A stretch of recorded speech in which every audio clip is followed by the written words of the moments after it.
Brought to you by Nordic podcast.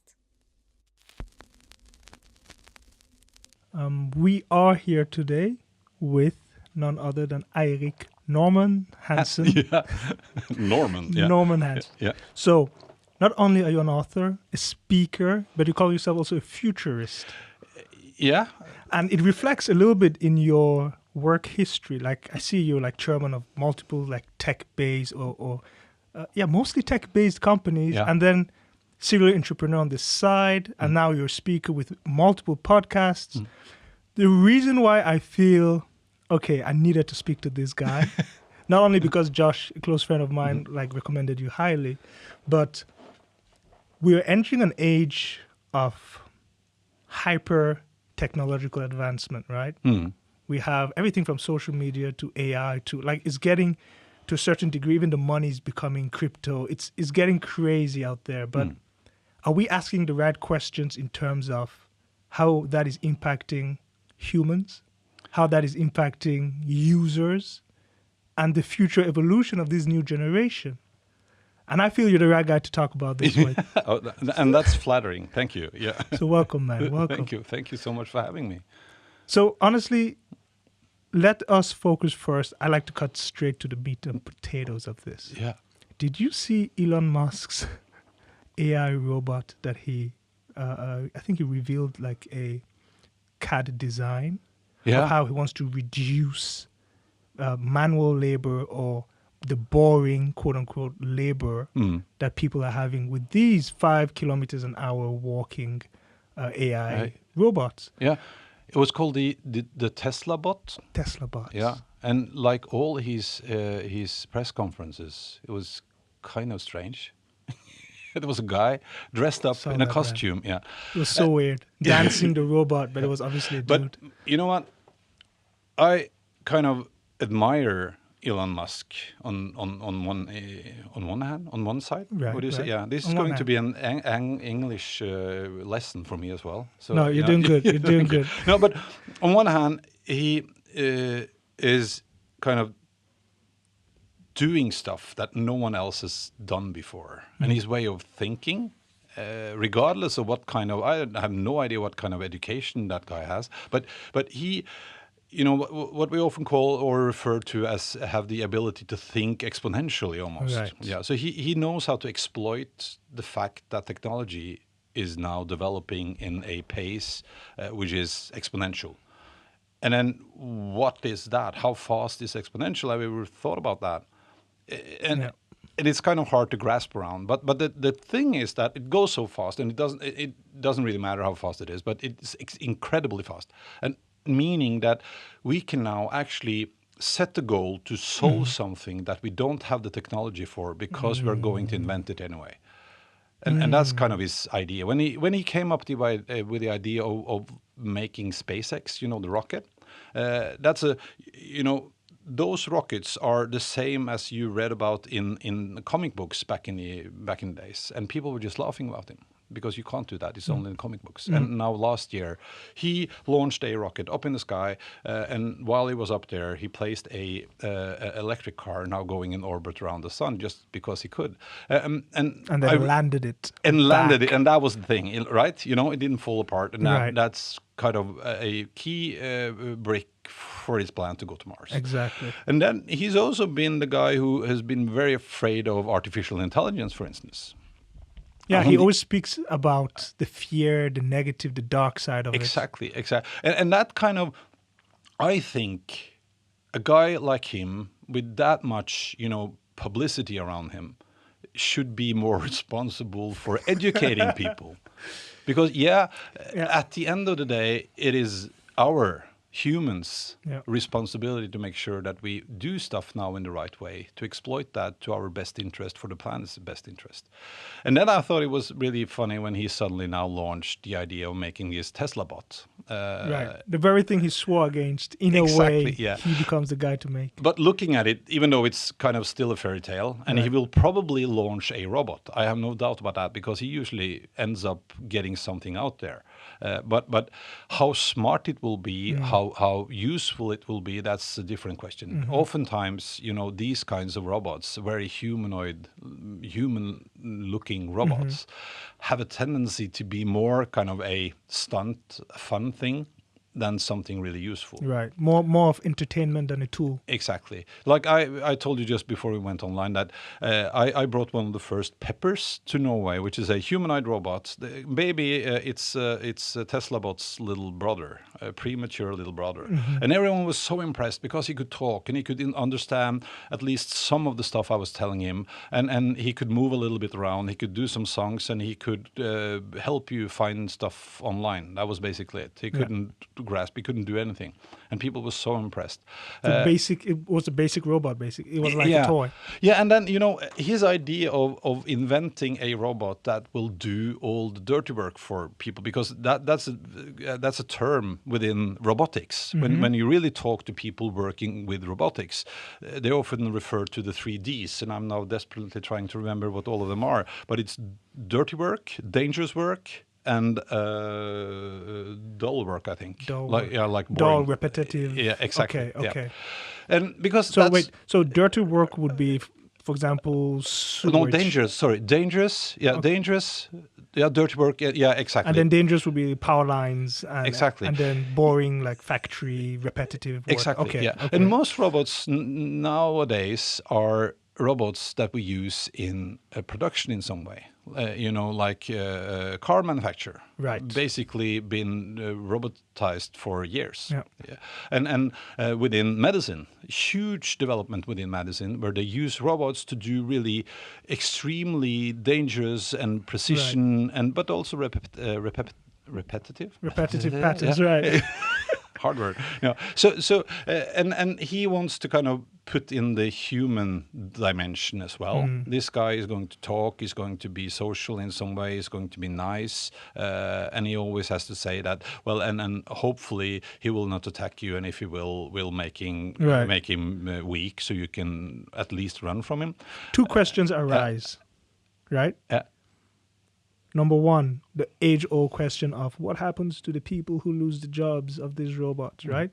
And number two, do we need a robot closer to humans, or do we need a robot, as like we mentioned before, we went live, closer to a pet?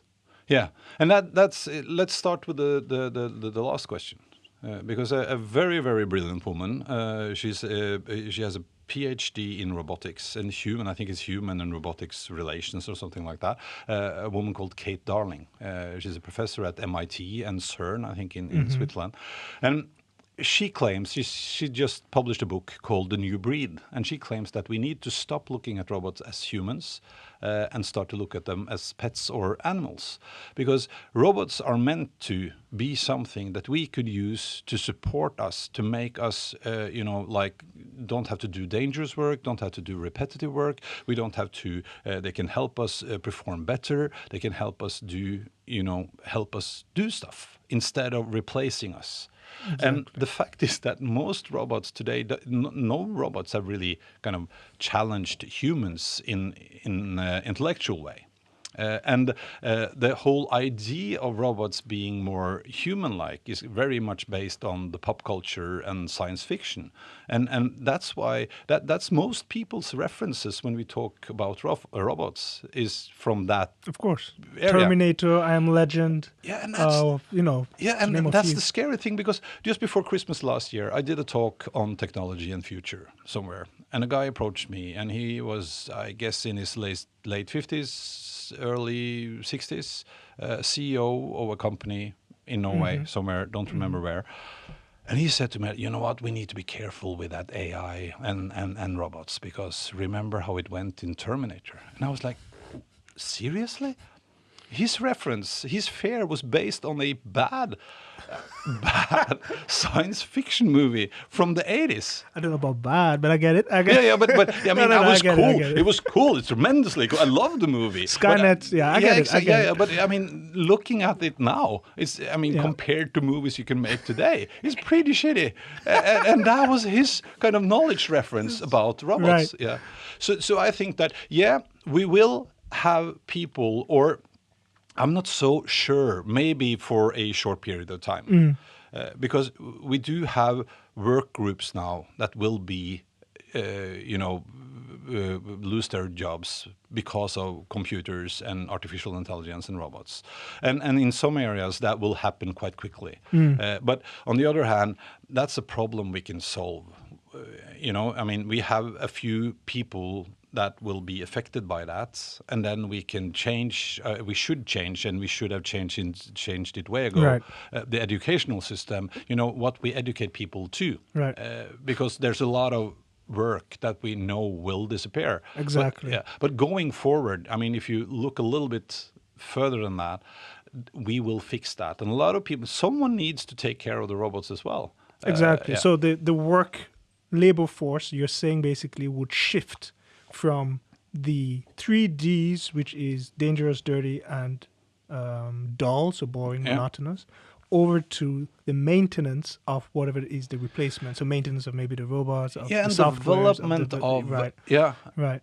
But the challenge with that is and I think that's kind of naive to think like, but we've seen this before, during the Industrial Revolution, the same thing happened, but it created more jobs than it took away. Right. But it was easier back then to kind of reschool a person who'd been by an assembly line to control a few machines. They were pretty simple machines. Right. But, I mean, you cannot take someone who's kind of been in a really, and I don't know how to say this, not offending anyone, but a really simple job, maybe not highly educated. You can't change them into be algorithm experts. Mechanic. No, obviously. So that's why I think that we will have a challenge for a while, but then that will kind of go away because the workforce will change. And it's not an overnight change either. No. It's a slow tapering type of change. Look at the change with the internet, right? You have kids today who say, when I grow up, I want to be a YouTuber.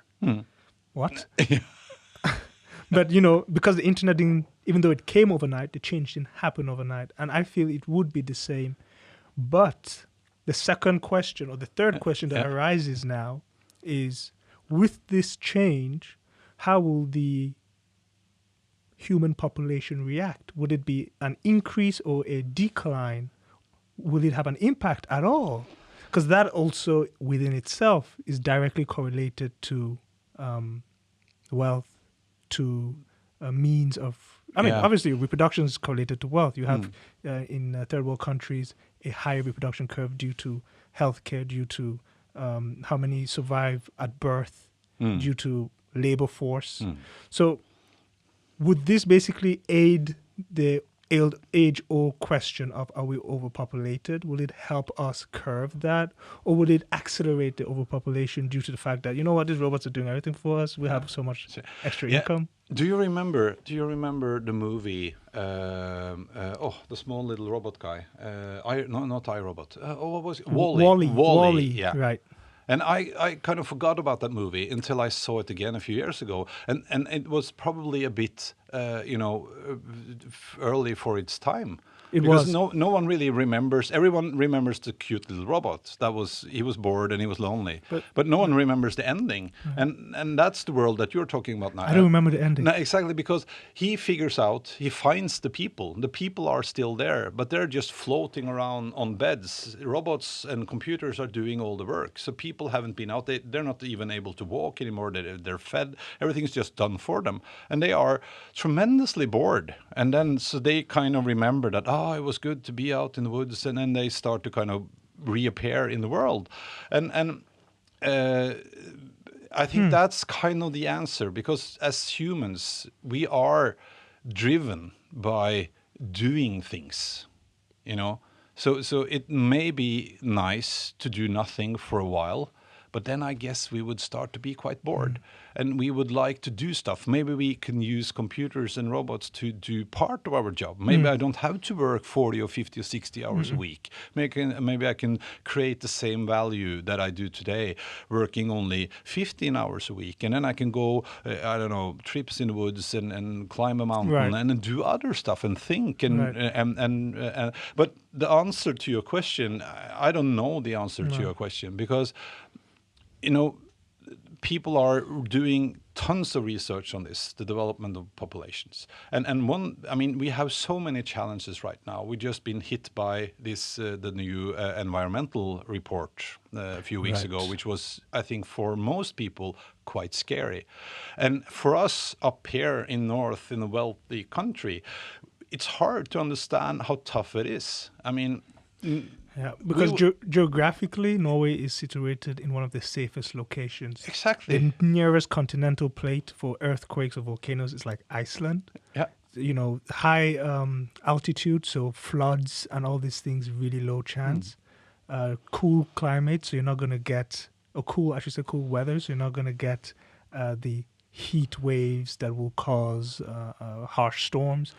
And that will generate, I mean, the fear, one of the fears now is that will generate a huge amount of people running from areas where it's not possible to live anymore. Yeah. And they will move towards us, and that will create challenges.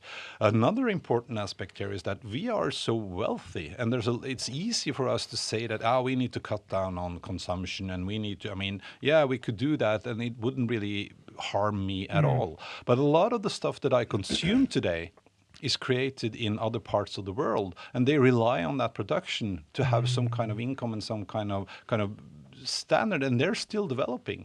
So there are a lot of different aspects here that I'm not an expert in. But what I do believe strongly in is that technology can help us solve a lot of these problems and help us, I mean, like how to generate energy, how to help us to be more circular in our thinking and actually be able to kind of uphold a certain amount of income and growth within that. So there's a lot of areas where technology can help. So two things. One, what's a circular method of thinking that a person can have in their day-to-day life? Yeah. And the second thing, which actually you should probably answer first, that news, that environmental news, I'm not sure if everyone has heard it, but it was basically that we have passed a part or a point of no return. So what are now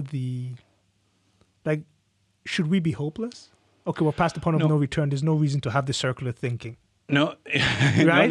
No, I don't think so. And I think that we have the opportunity to actually change the way we do things, partially because of technology, because we can get help from technology to live better.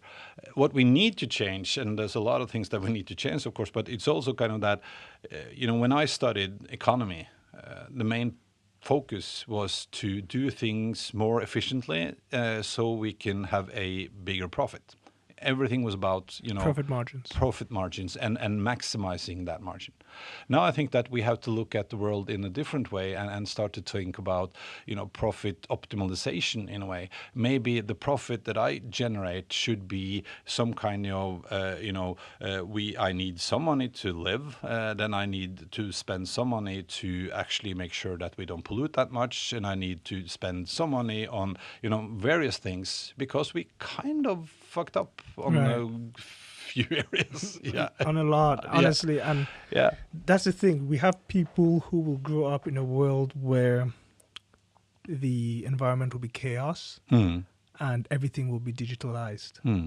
Now, as a medical doctor, I always think, how would their physical or the psychosomatic health of these individuals? We're already seeing Gen Z consuming way more alcohol, higher depression rates, and forming families later. The family unit is being delayed and delayed.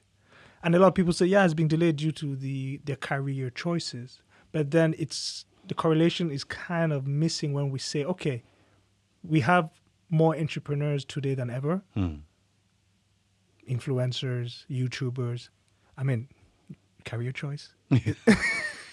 It's not like you're in a corporate career where you have to work. No, most of these, or a lot of these, are going into these modernized, let's say, social media centered work that really give high revenue with low time, and they can blend that real easily. So I wouldn't say that's the only explanation, career choice that is causing all this.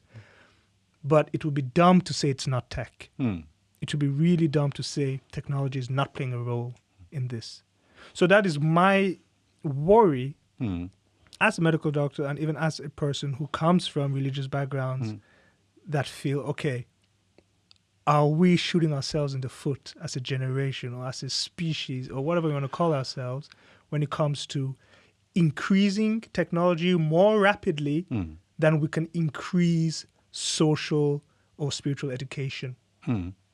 But don't you think that, I mean, a lot of issues arises because we don't have knowledge about it, and that's one of the challenges, I think, with the speed of technological development, that it goes so fast that we don't really understand where it takes us. But when we do have the ability and the opportunity and the choice. Thank you. Yeah, to change, and that's very important, I think, now for people to, or us to see that we need to kind of break down some of the things that increased so much, or taking a bigger and bigger part of our lives. Like, I don't remember the Social Dilemma is a movie on Netflix. You know, I have still not watched that. And that's one of the few of them that I kind of like, because they have a tendency to be very dystopic, which I think, I mean, I like to be, and I want to be, a very, positive technology optimist, thinking that we can use that for good. And there are a lot of people who think the opposite. So I kind of try to balance that out. But a lot of the films that are created about these topics are very, very dystopic. They're only looking at the downside of it. I think that one did a little bit of both. It was good. And I truly believe, because they were interviewing, top people from the big 5 or 4 technology companies like Facebook and Google and so on.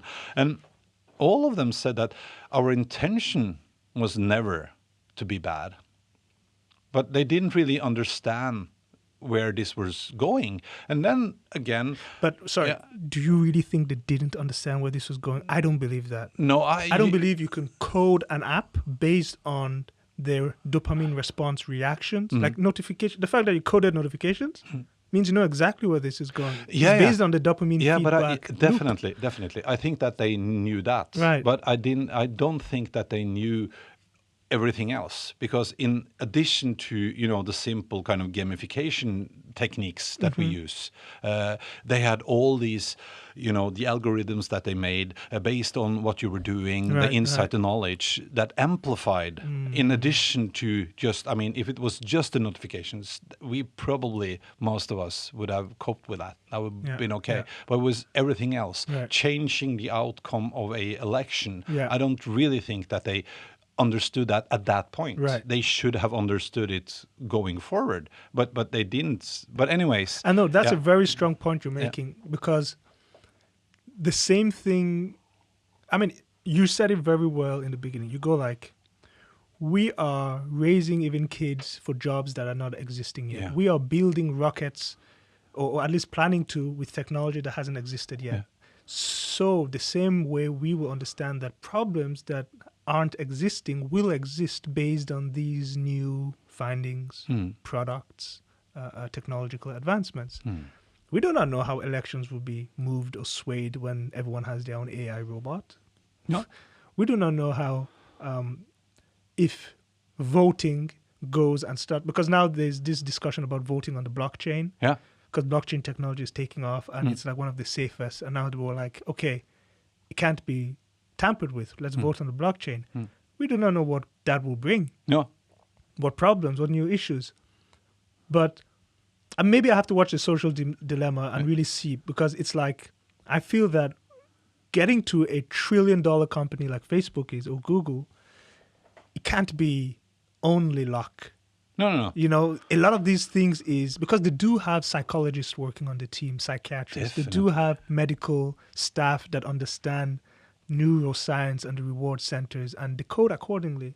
The top guys must have known. The bottom guys probably not. No. But I think that was, in the beginning, was driven by profits. We are making this platform. Wow, it works. People likes it. To begin with, Facebook was basically just for the Right, students, right. and basically a bunch of nerdy guys who want to be able to kind of rate girls and Right. whatever, and then suddenly it turned out to be a very profitable platform, and to make that even more profitable, they started to use all these techniques to kind of get you to respond to commercials. And commercials, I mean, in the States, they've been doing this for years. Back in the days, they even tried out, when you went to a cinema, every 25th picture or something was a logo. You didn't actually see it, but it affected you, and they tested that afterwards. Yeah. And that was actually not allowed. But I mean... It's literally like brainwashing. Exactly, yeah. And now we're not only brainwashing, but we can use all this insight based on your behavior and your interests and whatever, that will increase tremendously Exactly. the outcome of your choices afterwards. But I still think that most of them were thinking about this in commercial terms. We are selling this is the advertising platform. Yeah. And YouTube was that, and Facebook is that, and Google was that, or still is. But it was kind of all of the other stuff that can be bad. And I think that, and this is a challenge, because how are we going to regulate this? First of all, the book I was part of writing was a lawyer who was given the task to write a book about when artificial intelligence meets the law.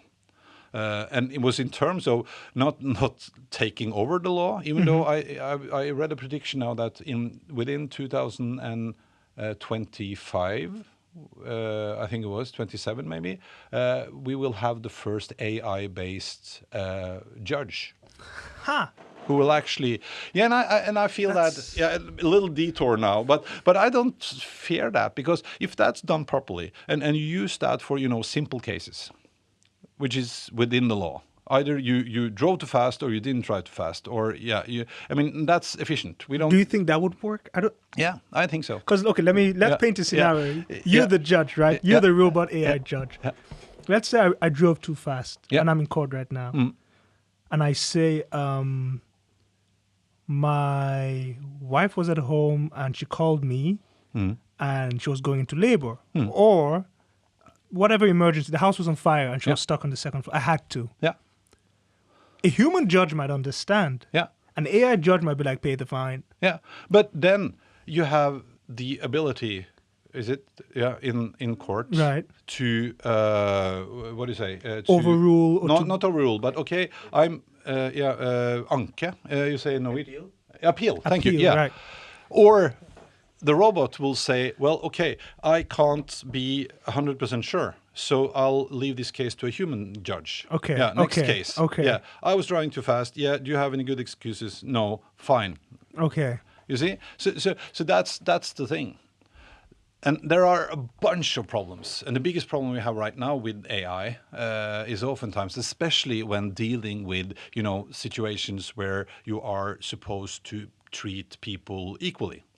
AI, in theory, could do that, but oftentimes the data set, the databases that we use to train them, I mean, to be frank, up through history, especially in the Western world, it was smarter to be a white man than anything else. Yeah, it was, the data set was always biased. Yeah, and that's the point. Yeah. So now we're a lot of companies, there are actually, I know one guy, he is now, they're trying to develop a AI algorithm or an algorithm that can help you create a valid data set, because they can take out all the biases. That in itself, it's crazy that we need that. Yeah, but that's the fact. And that's, humanity, we have not been great with one another at all. And the thing with AI and robotics and machine learning, for instance, in that book, and that was the case. Because, what's the name of the book again? It's called in Norwegian, or if I translate it to English, it will be When AI Meets the Law. When AI meets the law. Yeah, right. and the point was that if you are a company creating AI or you're a company buying AI, what should you worry about? Who's responsible for what? This was kind of meant to be as a little crash course in what is actually artificial intelligence, and when buying that from someone, who is responsible for what, and what should you consider taking into your contract, for instance. the most interesting discussions, I think, that I and the lawyer ended up having was that the problem with the law, how we create laws today and maintain our laws is based on a very thorough and long process. If you're changing a major law, you have to do that and suggest that to the government, and then it goes through a bunch of hearings, and then they say yes, and then it's implemented in the next period because you need to make sure that no one is kind of messing up the law. Right. The problem is that that's way too many years when we are now dealing with technology developing so fast. And oftentimes we get hinders in the law that do not kind of make it possible to implement new stuff that we should have done because the law says for some reason that you can't, because it's lagging behind. So a very, a big social social question will be, how should we maintain laws in the future when it needs to be adapted to a world that is completely different to the one we have today? And that's a very interesting question. That's actually, I saw an example of that recently, where there was this guy who he stole a huge sum of money. And this was a Swedish guy. Anyways, he did something where he had to owe or he give back the government. It was like 20 million. It was not much for what crime he did. And for some reason, they accepted that he did pay them back in a cryptocurrency, in Bitcoin. Right? Yeah. He paid them, and this was where he won and they didn't. He paid them in 33 Bitcoin. Uh-huh.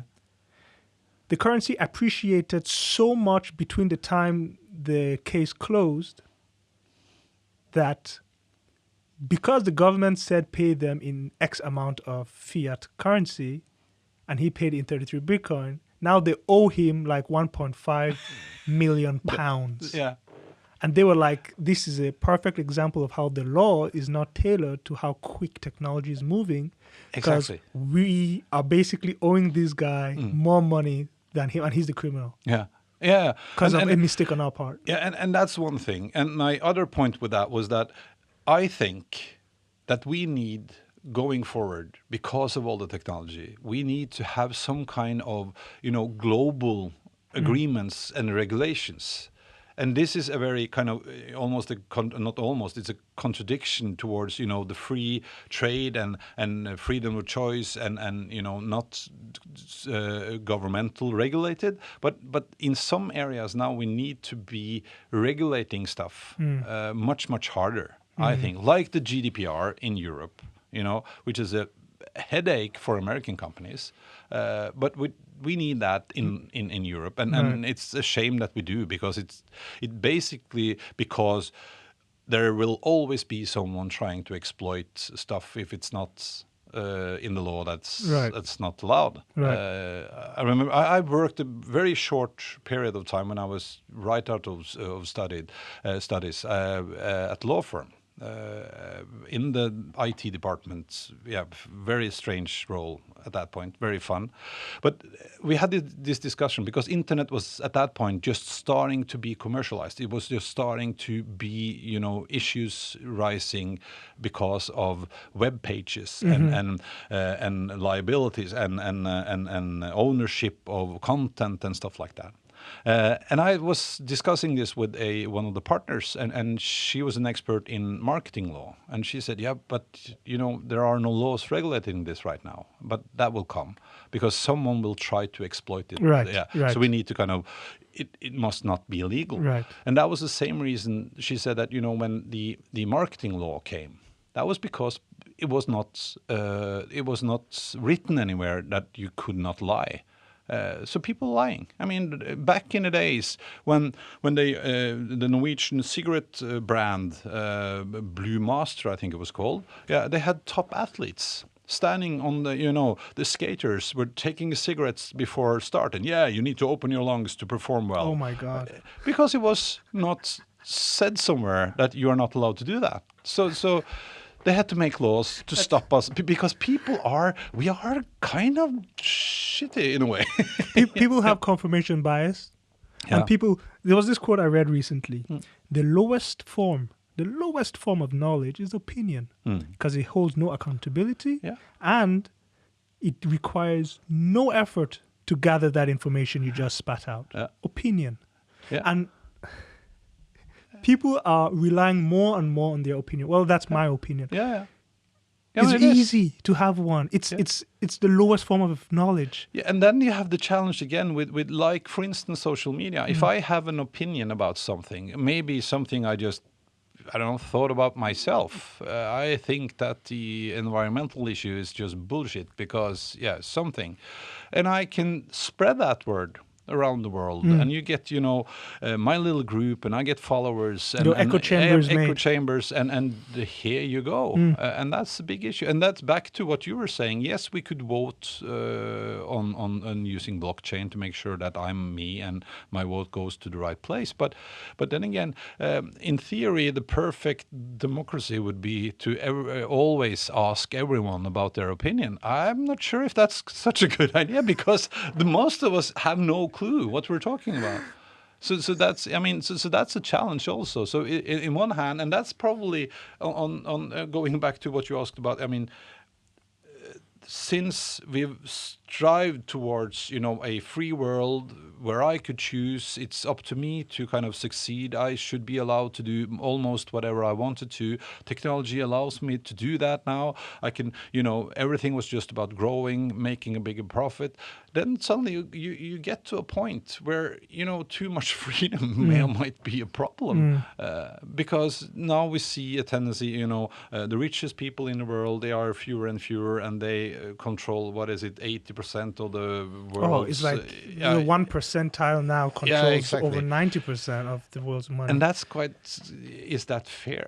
That's a totally different discussion, but A new statistic came out and said, relatively, if you look at the percentage of economy and how it's divided, if you have, and this sounds ridiculous, me saying it, but if you have $2 million US, relatively speaking, you're poor. Yeah. What? Yeah. But because when you look at the median and you look at, the Jeff Bezos, the Elon Musks, and how many are in that spectrum of billionaires, there's never been this many billionaires. People talk about the next trillionaire. And it's like, you at 2 million, and then people forget there are people who are not at zero, but at minus. There are a lot of people who are at minus who are living in Norway. Students are at minus. There's a whole other spectrum that is below zero. So it's like having 2 million in today's world is poor, and that's US dollars, so 20 million crowns. And for me, that shows you the problem now comes back to inequality of resources. I don't believe genuinely, and people might say or have their own opinions, but genuinely I see that the data is showing how much food we waste. And the data says we waste 1/3 of every product that is ever made. 1/3 is never even consumed. It's not wasting as in you bought it, you ate, and then you threw. It never got to a shelf. So it's wasted before it even hits shelves. 1/3 of the world's food. But then when you look at the data of how many people are starving in the world, it's not 1/3. It's not that much. No. So this tells us what? It doesn't tell us that there's an overpopulation. There's a disequilibrium of resources. Let us shift things. The fact that the entire world can actually fit, entire world's population can actually fit in the state of Texas, and everyone have its own house, shows you not only how big Texas is, but it also shows you that, again, real estate, land, space, we're more than enough. And this world, the earth can actually feed these many people if we don't waste, if we spread it, equally in a way. And these are enormously important questions. And these are, way bigger challenges than, the pandemic we have had for the last way. That's just something that came in addition to all the other stuff that we messed up. And I'm so sure that if done right, we could use the help of technology, for instance, to make a lot of those kind of differences go away.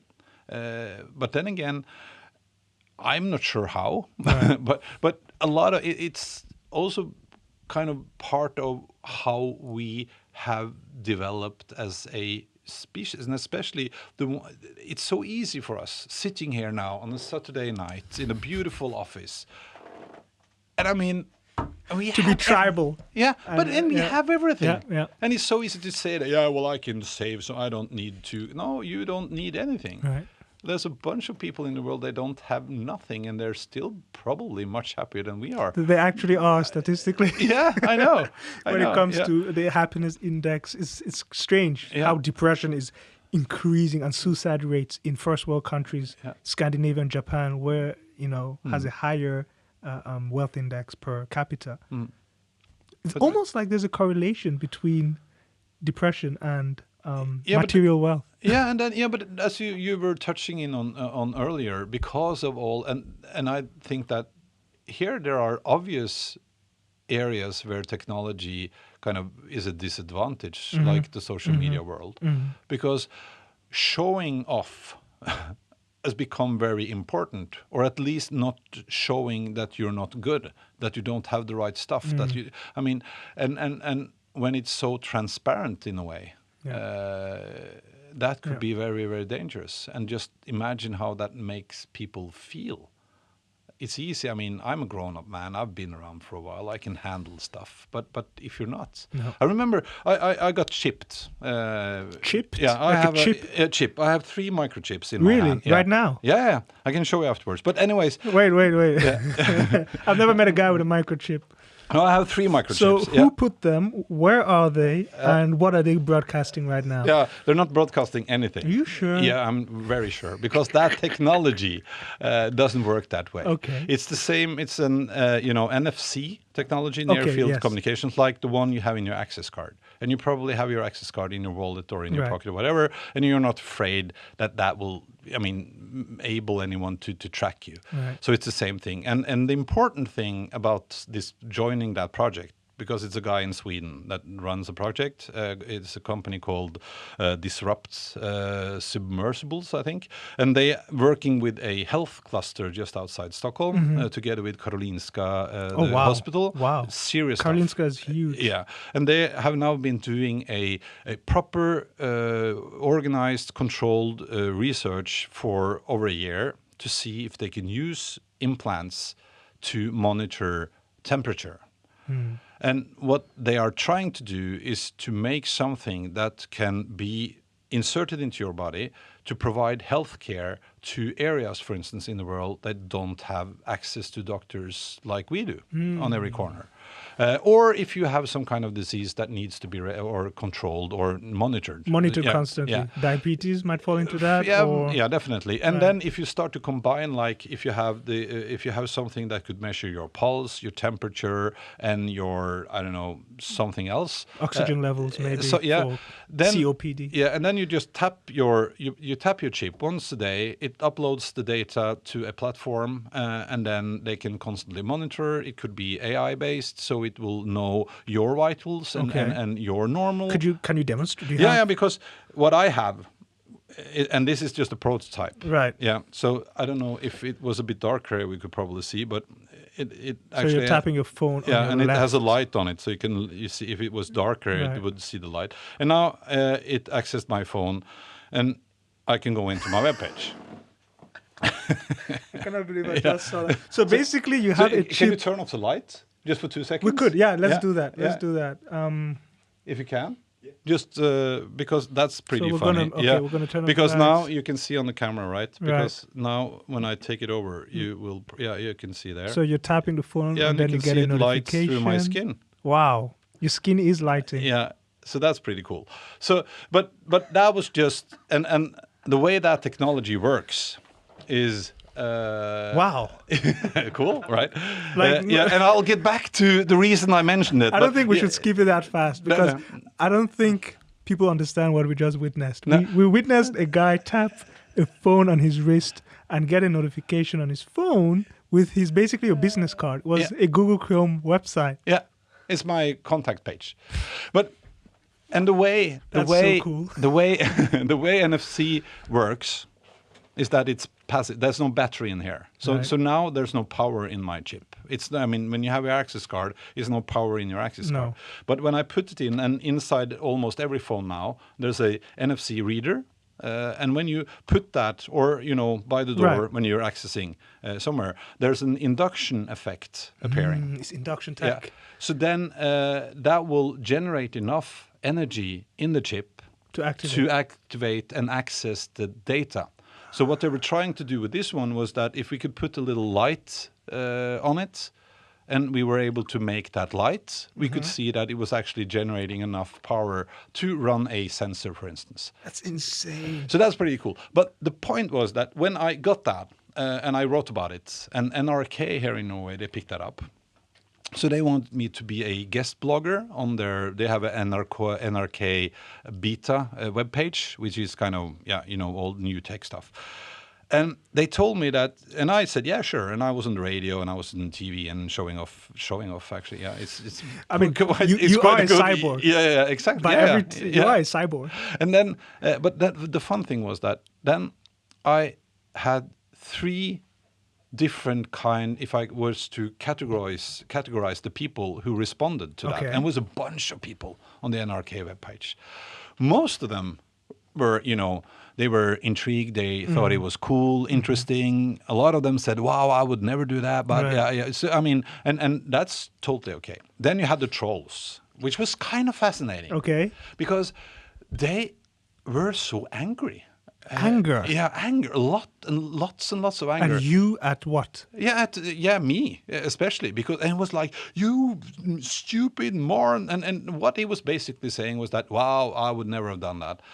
So they just had this urge to just spit out whatever, and at that point I was, I don't know, 40 something, and it struck me. I mean, just imagine being a kid, a 12-year-old who put out something, and people are just going higher. That happens, Yeah. and grown-ups and kids and whatever. I don't know if they, and Yeah. that's horrible. I No. mean, I just laughed about Yeah. it. And the third category, and with all respect to religious people, but there's a passage I've learned now in the Old Testament, in Jacob's book of, I don't remember what's called in English, but there's a passage there where he talks, or they write about the devil's mark. Yeah, and they started to discuss that, and they weren't angry at me. This was just a sign that Okay. the devil had marked me, and in the Bible it says that it's in either it's on your right hand or in your forehead. And I had it in my left hand, so I was so eager to. It's in my left hand, yeah. But they It's said, not the don't go devil's there, mark. yeah, don't go there. No, so they were, but they were respectful to me. They were Right. just kind of triggered by. So, but it's That's a very interesting response. Like the anger and the visceral. Yeah, and I don't that- say hate, but it sounds very hateful. Yeah, but some of them were directly hateful towards me because I have done something that they thought were stupid, and that's fine. I mean, totally respect that.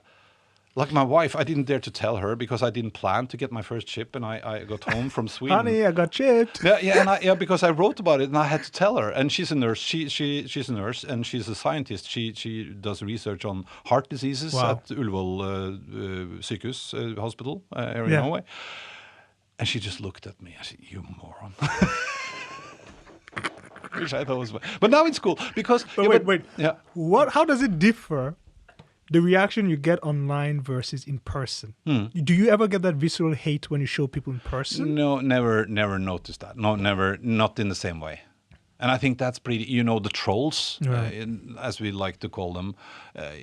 It's true though. There's this quote by Guy Fawkes that goes like, "You want to see someone's real face? Give him a mask." Yeah. And that's the internet. It's a mask. Yeah, and it's kind of, I remember when Twitter came around, a lot of people, and especially politicians and CEOs and public people, they didn't really understand that, okay, if I'm saying something here, I'm actually saying it to the entire world.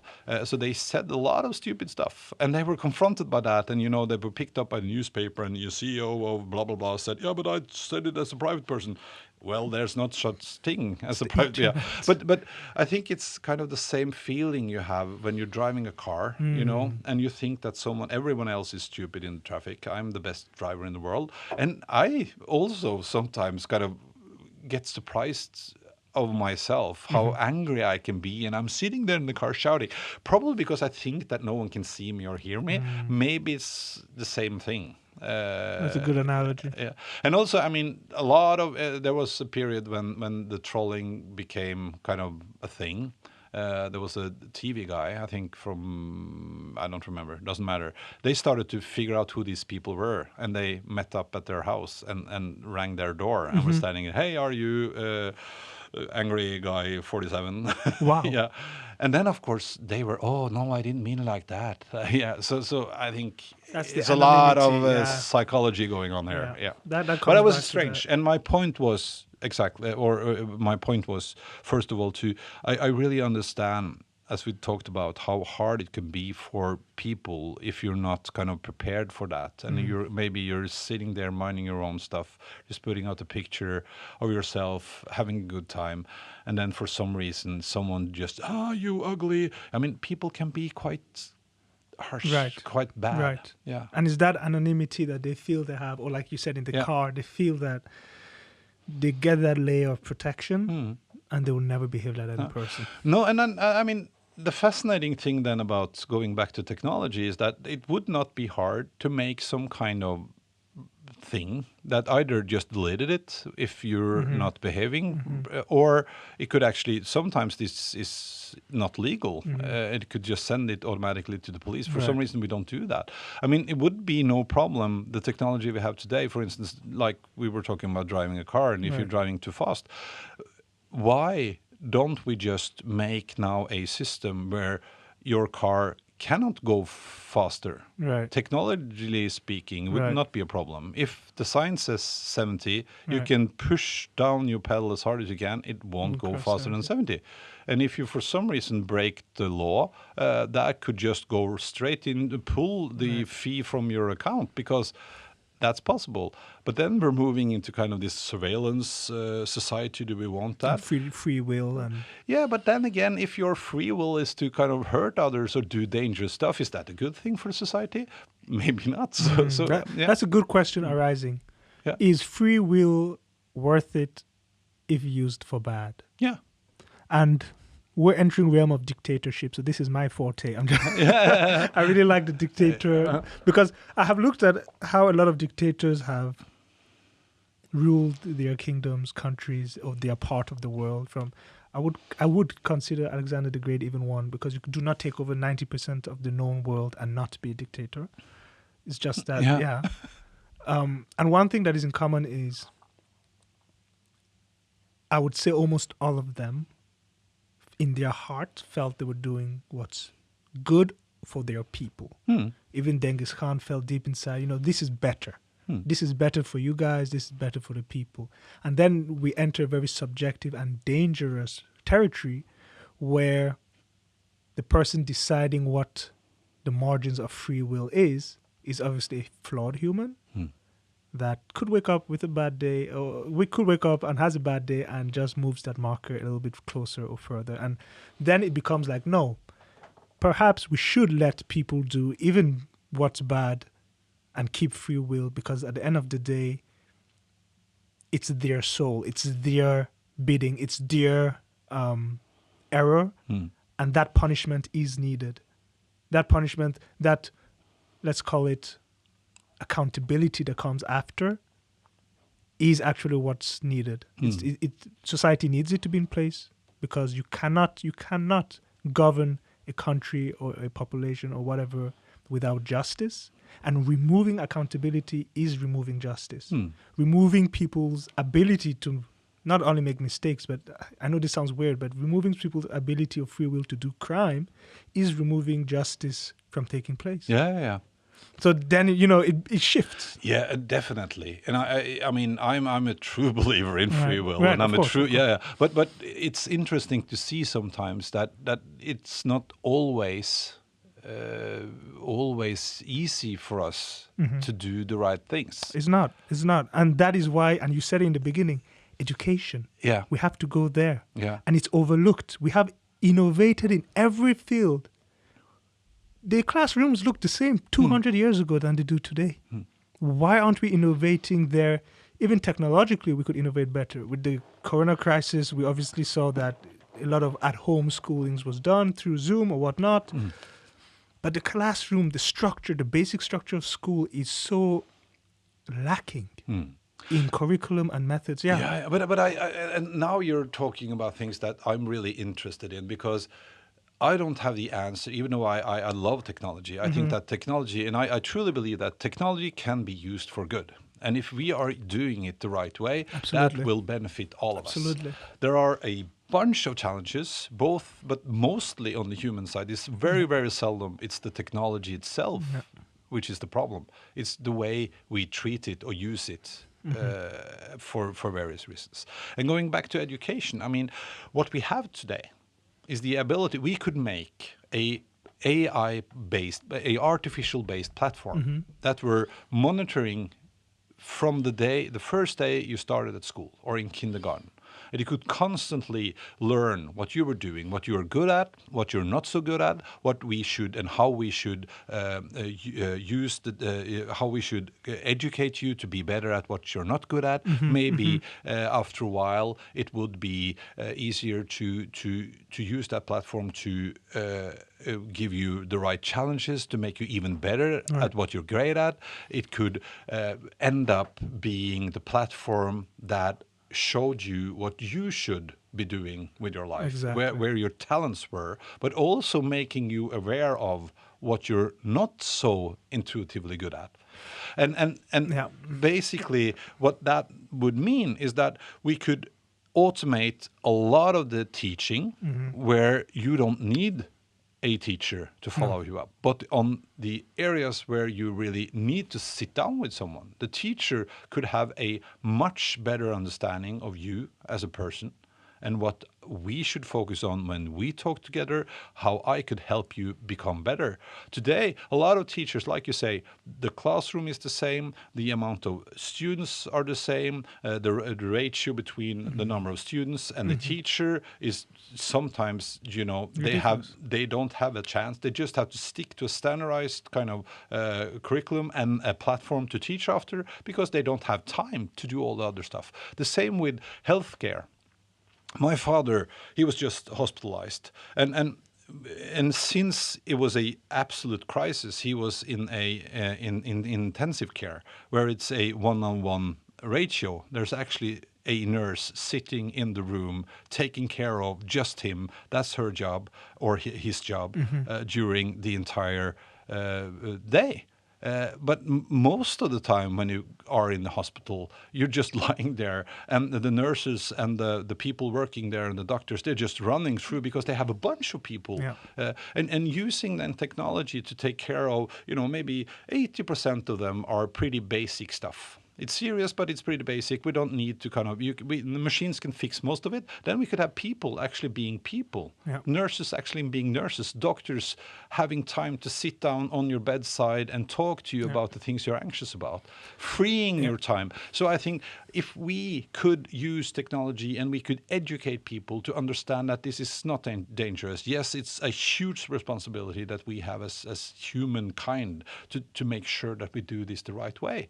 Then it's a enormous resource for us. It is. To fix completely agree. many things. Completely agree. Yeah. It's a superpower at the end of the day, and it's a tool that amplifies the user. If you use it for good, to amplify the good. If you use it for bad, to amplify the bad. And we cannot look at that tool with fear, because then we're literally holding back, I would think, society's development.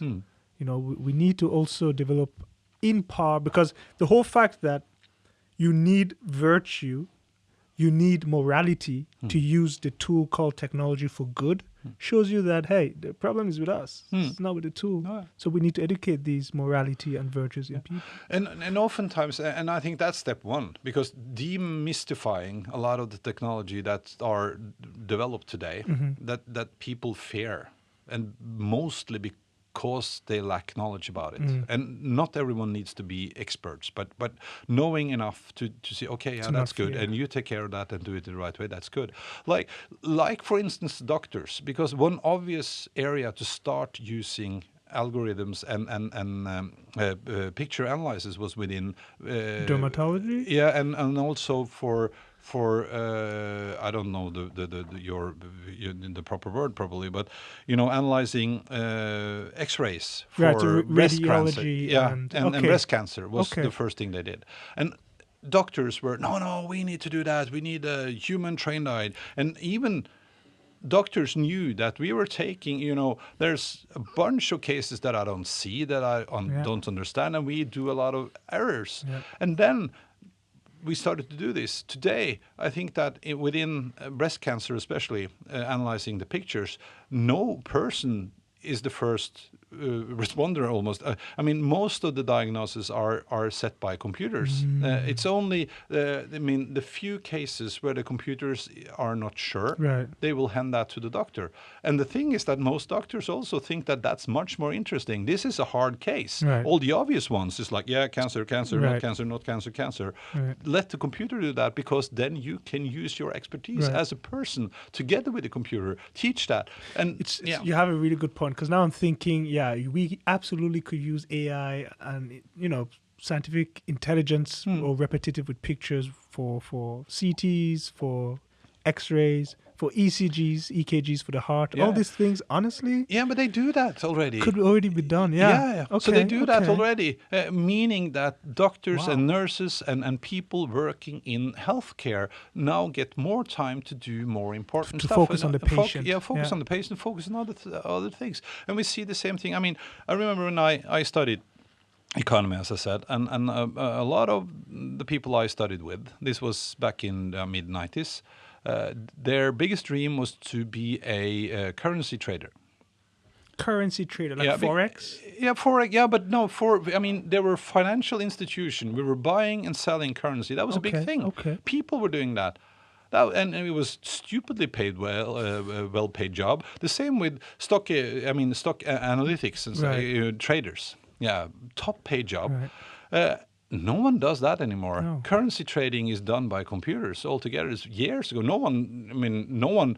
There was a bunch of people losing their jobs. They had to do something else. No one felt sorry for them. And the biggest, trade tables or rooms. 10 years ago, it was like 50 people working there or more. Now it's probably 5, because computers are doing. Yeah, and these are. That's a smart and reallocation of our resources. Yeah. There's no. Why you see. Was it Exit, the series on NRK? No, I haven't either, because it's basically from all of my friends when I started. No, but I've heard a lot about it. Yeah. But we don't need that. Computers can do that. Do you think computers could ever make art, music? No, yeah, movies? and they do. I have Like proper, is it good? Yeah, sure. Is it so inspiring? Yeah, I'll show. There's a service called Mubert. Mubert is an online artificial DJ. I'm very skeptical right now. And let's see. I find this is, and I oftentimes use it. So it makes music? It makes music, and I'll find something more. Yeah, let's see. Because this is like, when I'm working, I can put on something like this just to have in the background. But now it's. Who's now your favorite musician? AI. Yeah, AI. Mubert. Let's Mubert. do some techno. And the point is that no one else in the world has heard that exact tune. and it will develop. Right, of course, Yeah. of course. And- Does it make it live? Is it making it as we're talking, Yeah. or is it made and stored? No, and that's the thing. Oh, so it's making it as we're. as we speak. Yeah, and I don't even know how to turn it off. It's taking over. No, here we go. And the point is that there's also a AI platform. I don't remember the name of it right now, but they train that on pictures painted by the greatest painters of all time. And then it has to replicate. Not replicate, but you can take like your picture and you can say, take this picture of me and paint it like it was Picasso. And the technique it uses is Picasso's, but it's making a picture of you. Picasso didn't do that. Right. And I think that we shouldn't worry too much about that, because then it's even more impressive that people can do that even better. It's something, by the authenticity. Yeah. The same thing with music. That's fun. It's cool. You can buy that. You can play it in your store, use it when you work. But I mean, the difference between that and some... Hans Zimmer, Mozart, Beatles. Yeah, whatever. Or a DJ, I mean, a proper DJ, an actual person doing that live, much more impressive. Of course. Yeah, so I think that this is, I mean, yeah, sure, that will happen, but we shouldn't worry too much about that. So, you have obviously lived a life, I would say, fully within the tech sphere and centered within, being this futurist you are. Like you even said, you're an optimist in terms of technology and how it impacts us. What would you say the young parents that are, they have the kid coming up, what would you say to them that they should be aware of? Their kid is going to grow up in the year 2021. Yeah. And 80 years time from then, the landscape that they will be shaped in, what should they be looking for? What type of landscape would this be? Are the pros? Are the cons? Yeah. And then there are, I mean, that's almost impossible to kind of move into. But I think that don't try to protect them from technology. We need to be more open about the use of technology.